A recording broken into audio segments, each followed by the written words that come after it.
Mac, 1984. Looks like Orwell and Malthus were both wrong. And then, of course, now. And what's important about now?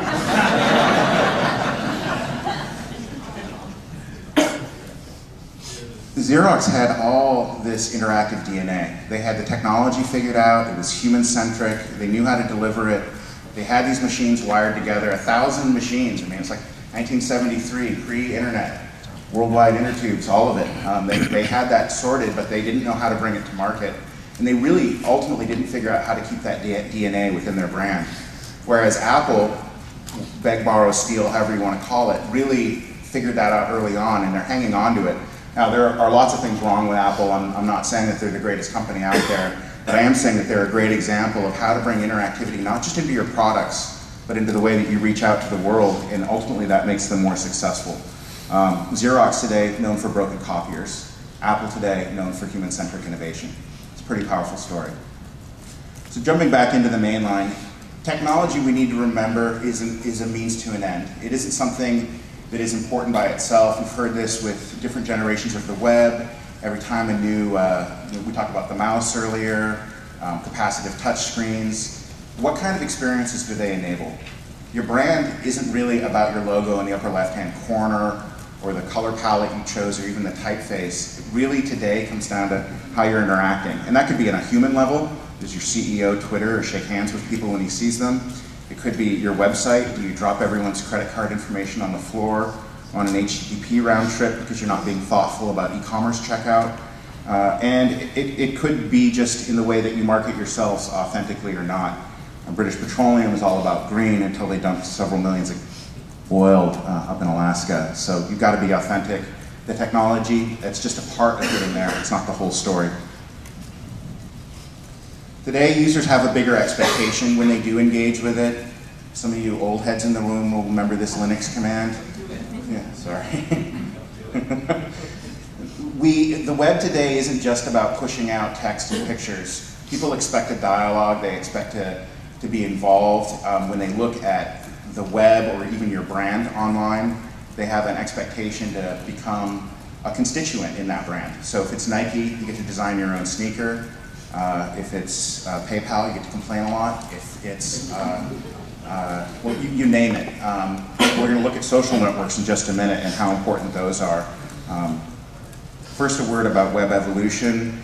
Sorry, I'm just so tired of this. I'm still hearing at this conference, but we're dating web like it was released. Like, oh, remember Web 1.0 when that came out in 95? It was awesome.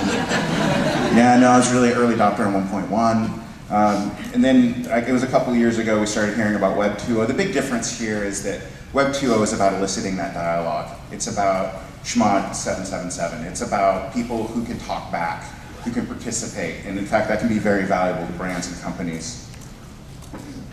Oh, this is a great piece of design. I was saying about digital and analog before. So MySpace is kind of on tough rocks. These are some slightly dated metrics, but this valuation, 580 million, it's not for the technology in MySpace, right?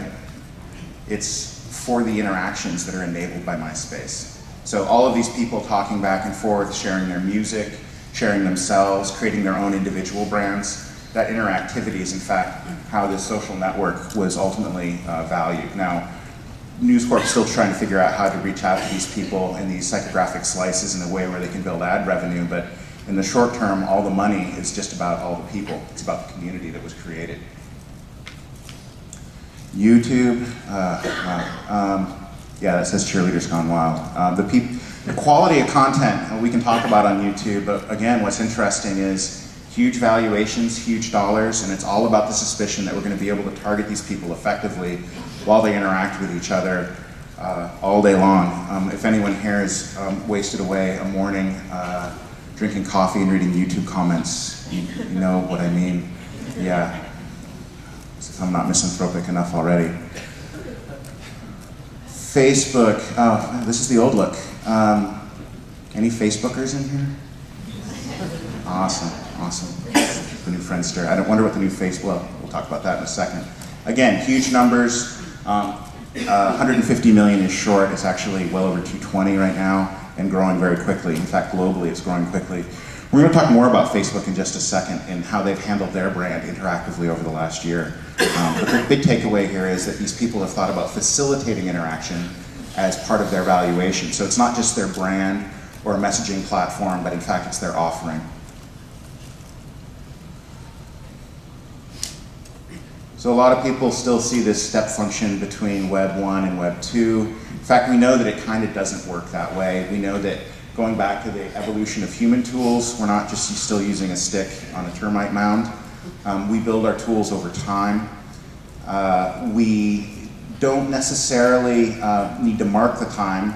That's really just a contrived term. It's all about the next generation web, and I think it'll continue to be that way. And when I say web, I'm really speaking about all these technologies that reach out to people. It could come in a fixed format, it could be a pop-up store, but we're just getting better and better at understanding people and better at creating human-centric experiences. And that note about technology earlier is that the key there is getting technology out of people's way.